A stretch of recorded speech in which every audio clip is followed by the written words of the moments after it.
Barack Obama's third term underway now, well underway, in fact, we are starting to see not just the devastating financial impacts of this country, but national security impacts as well.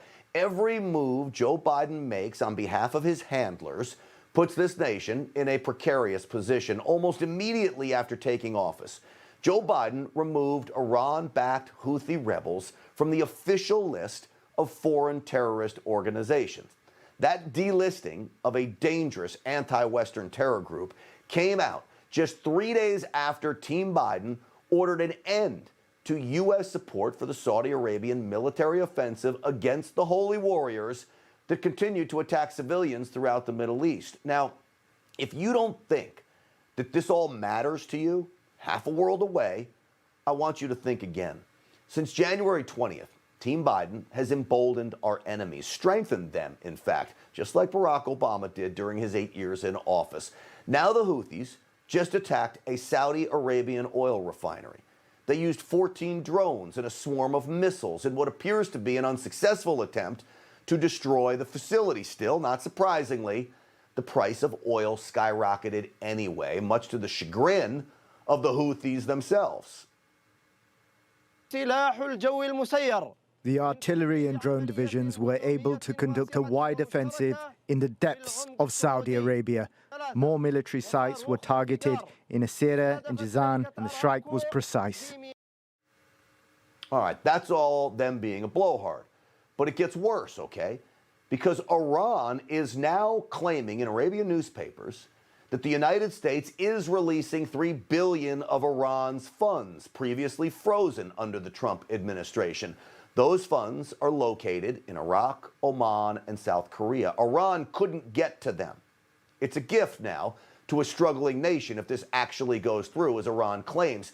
A gift from Biden's America that comes after Iran-backed militia groups attacked U.S. military installations in Iraq. What sense does that make?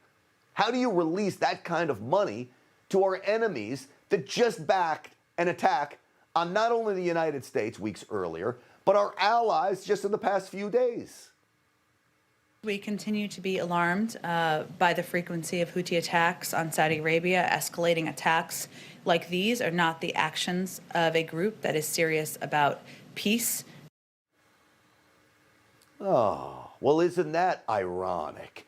You just let them off the hook, Jen Psaki and Joe Biden, taking the Houthis off the terrorist list. Serious about peace? What do you think they were on that list in the first place for? They are moronic in their thinking, the Biden administration is. They are all going to get us killed. Meanwhile, while Congress spent weeks haggling over a $1,400 stimulus payment to Americans, that $1,400 will be eaten up in gas in your car. Since Joe Biden won the election, gas is up about $1.80 over those weeks. That will cost most Americans $1,800 a year. And that doesn't include the price of goods that will also go up because the cost to ship those goods increases. Now, I predict the price of oil will continue to rise as we lose our energy independence. And our oil-producing allies overseas continue to be attacked by our enemies. So I want you to ask yourself these questions. If you're a reporter, please ask the Biden administration these questions. Write them down.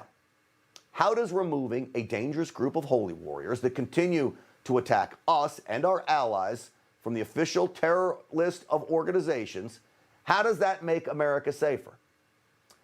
How does releasing $3 billion to Iran, an enemy of America that continues to fund attacks against us, how does that make us any safer? How does rushing back into the Iran nuclear deal with no real in-depth discussions with our allies in the region make us any safer? The answer to all of those questions, of course, is it doesn't make us safer. So what is at play here?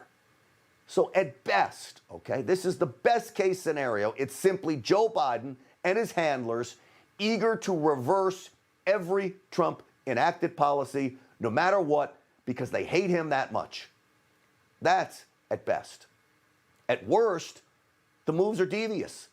These moves are designed to actually weaken America. Either way, it really doesn't matter because it's bad for all of us. It will cost us our hard-earned dollars, and as I said a moment ago, possibly even our lives.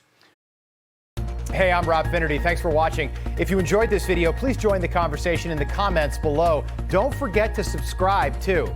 Hit the bell icon to be alerted to breaking news. And remember, there's a whole lot more on Newsmax TV, America's fastest growing cable news network. Newsmax TV, we're real news for real people.